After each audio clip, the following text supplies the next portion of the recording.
Bora cuidar da sua vida! Porque quem cuida da própria vida e não da vida do outro é muito mais feliz. E vamos combinar que gente feliz não dá trabalho. Muito prazer, eu sou Catita Kodama, especialista em liderança feminina e eu liberto mulheres do medo de falar em público. Estamos chegando ao episódio de número 25. Olha o quanto que nós já caminhamos, hein? Já passamos da metade, já estamos 5 episódios à frente, caminhando para a segunda metade aí dessa série 40 Dias de Fé, cujo protagonista é ninguém mais, ninguém menos do que Moisés. Esse grande herói da fé, um exemplo, uma inspiração para nós no que diz respeito à resiliência, determinação, garra, força, muita persistência e principalmente muita fé. O que Moisés me ensina com relação à fé, com relação a relacionamento, a ter intimidade com Deus, é fantástico. No episódio anterior, nós vimos aí a visita do sogro, o Jetro, a Moisés, que retornou não, ele veio com a família de Moisés, trouxe a esposa, os filhos, e ali eles tiveram uma conversa muito bacana. Moisés falou de tudo que havia acontecido e Jetro ficou muito feliz, louvaram os dois a Deus. Moisés honrou a Deus, a todos os milagres, todas as maravilhas que haviam acontecido. E nós vamos continuar nesse contexto ainda Jetro ali com Moisés e nós vamos fazer o quê? Vamos ler a próxima parte dessa história que vai contar ali de um conselho muito importante que Moisés recebeu do seu sogro, uma voz de muita sabedoria e vamos aprender aí com Jetro. Vamos lá? Bora. Estamos então Bíblia na mão, versão King James é a que eu uso, fique à vontade para usar a que você preferir. Nós estamos no capítulo 18 de Êxodo. Acho que no episódio anterior eu não falei que nós estamos em Êxodo. Bem, enfim, a história está se passando aqui no livro de Êxodo, tá bom? Nós estamos no capítulo 18 e nós vamos ler do versículo 13 ao 16. Bora lá? Vamos achar aqui. No dia seguinte, assentou-se Moisés para julgar as questões do povo, e as pessoas estavam em pé diante de Moisés desde a manhã até o entardecer. O sogro de Moisés, observando todo o trabalho dele para atender todo o povo que o procurava, questionou: "Que é isto que fazes com o povo? Por que te assentas sozinho e todo o povo está em pé diante de ti desde a manhã até o pôr do sol?" Replicou Moisés ao sogro: "É porque o povo vem a mim para consultar a Deus. Quando tem uma questão, vem a mim. Julgo entre um e outro e lhes faço conhecer os mandamentos e as leis de Deus." Vamos parar por aqui, vamos observar, vamos aprender com a grande sabedoria de Jetro, o sogro de Moisés. Para já reparar uma situação aqui, tá? Antes de julgar, antes de criticar, antes de falar qualquer coisa, fica muito claro aqui que Jetro ficou um pouco assim incomodado, achando aquilo esquisito. E aí o que ele fez? Ao invés de apontar o dedo, ao invés de julgar, falar qualquer coisa para Moisés, qual que foi a atitude dele, ele fez uma pergunta para Moisés. Vou repetir a pergunta aqui, ó. Que é isto que fazes com o povo? Por que te assentas sozinho e todo o povo está em pé diante de ti, desde a manhã até o pôr do sol?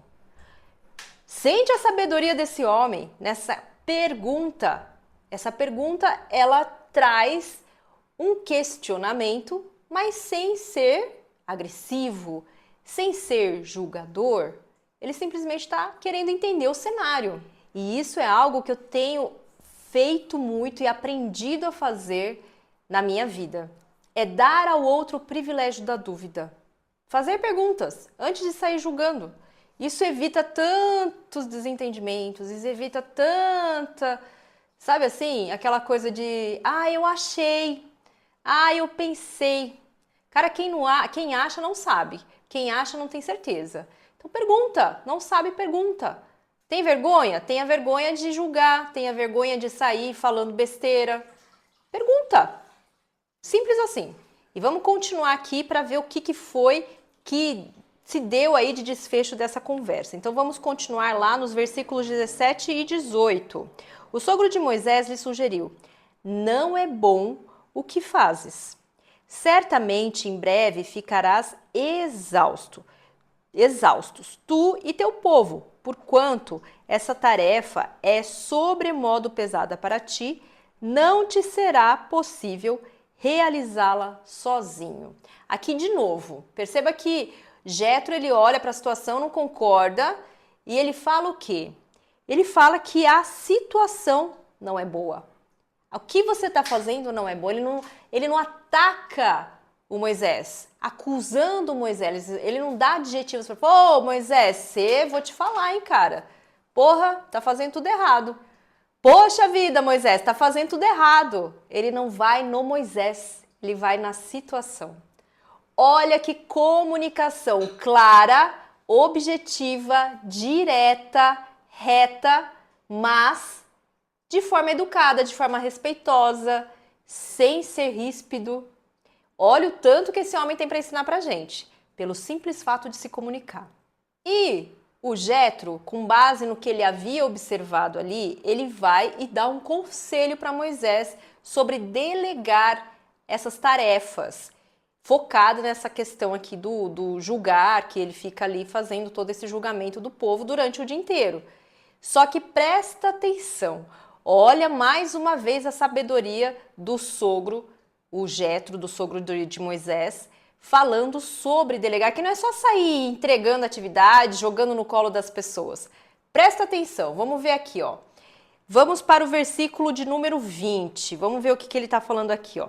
Ensina-lhes os estatutos e as leis, faz-lhes conhecer o caminho a seguir e as atitudes que devem tomar. Ou seja, não adianta sair jogando no colo das pessoas. Primeiro você tem que ensinar método, estatutos e as leis. Ensina, dá a parte técnica para as pessoas. Depois, faz-lhes conhecer o caminho. O que é isso aqui? Passo a passo, processo, etapas, como que é o passo a passo. Tem que fazer junto, tem que ensinar como é que é o caminho para chegar no resultado. Não é simplesmente faz isso aqui, meu amigo. Aí reclama, puxa vida, mas a pessoa não sabe fazer. Lógico, você não ensinou. Aí depois, que mais que ele coloca aqui? E as atitudes que devem tomar, ou seja, como agir. A atitude está muito voltada a como que essa pessoa vai fazer, como que ela vai agir. A atitude está relacionada muitas vezes a comportamento, é ficar de olho em como a pessoa fazer. Por exemplo, no caso aqui, como que a pessoa vai falar, como que a pessoa vai julgar, qual é a atitude dela com relação a isso, com relação àquilo. Ele é um processo detalhado, delicado e bastante complexo, mas quando executado de forma correta, eu vou te falar, é libertador.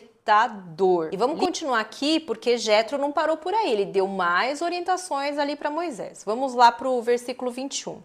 Mas escolhe do meio do povo homens capazes, tementes a Deus, que sejam dignos de confiança e inimigos de ganho desonesto.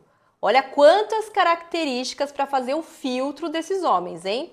Estabelece-os como chefes de 1000, chefes de 100, chefes de 50 e chefes de 10. Olha isso, que interessante. Essa passagem mostra que não é só ensinar, mas também escolher as pessoas que vão ser ensinadas.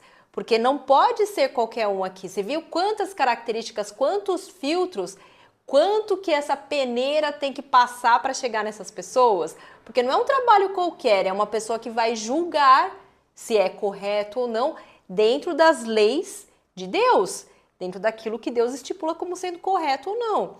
Então, são várias exigências. Para você não é diferente.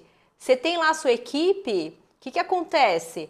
para delegar a tarefa, você tem que entender quais competências aquela pessoa tem, qual que é o perfil comportamental daquela pessoa, com qual tarefa que ela vai se adaptar melhor, porque não adianta. Por exemplo, a pessoa é de exatas, você vai dar uma atividade de humanas para essa pessoa?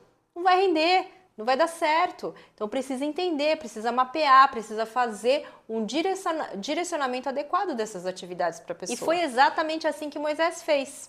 Ele delegou as atividades, ficou com a parte mais difícil e tirou a sobrecarga das costas dele. Olha que mundo lindo, hein, gente? Aliás, eu vou comentar aqui o que acontece. Tem muitas alunas minhas que falam que estão sobrecarregadas, que aí não tem tempo. Ai, Catita, aí não sobra tempo para eu gravar vídeo, aí não sobra tempo para eu criar conteúdo, eu não consigo participar de reuniões de negócio, reuniões de network, ou então eu nego alguns convites para ir falar sobre meu produto, sobre meu serviço, ou sobre meu conhecimento. E aí eu vou te falar uma coisa. Pode ser sim que tudo isso seja verdade. Tô falando que você é mentirosa, que está criando um monte de historinha, não. Mas pode ser que o fato de você não delegar as atividades seja uma fuga para o seu medo de falar em público. Aí o que você faz? Você arruma atividade, você dá um jeito de não delegar para você ficar sobrecarregado e você não ter como fazer aquilo que te causa medo. Presta atenção se não é isso. Talvez seja, não estou afirmando que é algo que realmente esteja acontecendo, mas pode ser. Muitas vezes a nossa sobrecarga, ela carrega algumas fugas, alguns medos, tá bom? Então o que eu vou pedir para que você faça? Uma atividade prática. Experimenta listar todas essas atividades que você faz no dia a dia. Tudo que é a sua rotina de trabalho principalmente. Quer listar de casa também? Faça, porque tem muita mulher que é empresária, então tem também a sua vida doméstica, que precisa lidar também com filho, com marido, com casa, enfim. E aí lista tudo. E dentro de tudo que você listar, lista tudo mesmo, tudo que você faz no seu dia. Dentro de tudo que você listar, o que você pode delegar? O que você pode usar como filtro para você entender que aquela atividade você pode delegar para alguém? É uma atividade que ela tem um nível de importância mais baixo, ou seja, o que é o nível de importância mais baixo? É que se você não fizer, o resultado não vai ter grandes impactos. Exemplo, uma faxina. Eu falo que eu fazer uma faxina, o resultado não é tão bom quanto eu contratar alguém para fazer. Entendeu? Então eu vou delegar? Simples assim, tá? Tem alguma coisa no seu trabalho que você realiza hoje, que é um trabalho que de repente você poderia delegar para uma funcionária, ou poderia delegar para uma empresa ou um parceiro, por exemplo, contratar alguém para fazer para você, ou então até uma ferramenta digital, alguma ferramenta que vai te ajudar, uma inteligência artificial, enfim. Tem algumas atividades de casa que de repente você pode delegar para a própria família, para o marido, para filho, enfim, tá? Então lista tudo e coloca mesmo. O que eu posso delegar que eu estou fazendo hoje? Você vai ver que vai ter tempo aí, tem tempo nessa mesa aí que você pode colocar para jogo para fazer o que você precisa fazer. Seja realizar mais tarefas que são realmente necessárias que você coloque a sua energia, a sua presença, seja para se desafiar e conseguir se libertar dos seus medos. Muita gente tem medo de delegar porque acredita que delegar é sinal de fraqueza. Ai, porque eu vou perder poder, ai, porque eu vou perder autoridade. Menina, para com isso. Delegar é libertador. Muito pelo contrário, a partir do momento que você começa a delegar, você começa a desenvolver mais, você começa a potencializar aquilo que você faz bem e que realmente precisa da sua energia e o seu negócio vai prosperar mais. Então para de achar que isso é fraqueza, delega, segue o passo a passo que Jethro nos deu aqui nessa passagem aqui que, puxa vida, quanta sabedoria foi compartilhada conosco, pega esse passo a passo, faz, você vai ver, não tem erro, tá bom? E tenha certeza que assim como Deus fez com Moisés, com todo o povo de Israel, Ele está contigo para tudo aquilo que você se propor a fazer. Espero de coração que essa série esteja fazendo sentido para você, que você esteja aprendendo algo assim como eu estou.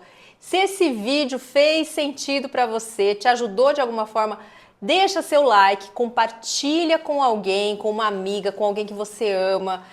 Se inscreve se você ainda não se inscreveu aqui no canal, ativa as notificações, porque todos os dias, durante 40 dias, já estamos na metade aí dessa jornada, todos os dias eu vou colocar vídeo novo e assim que eu colocar, você vai ser notificada.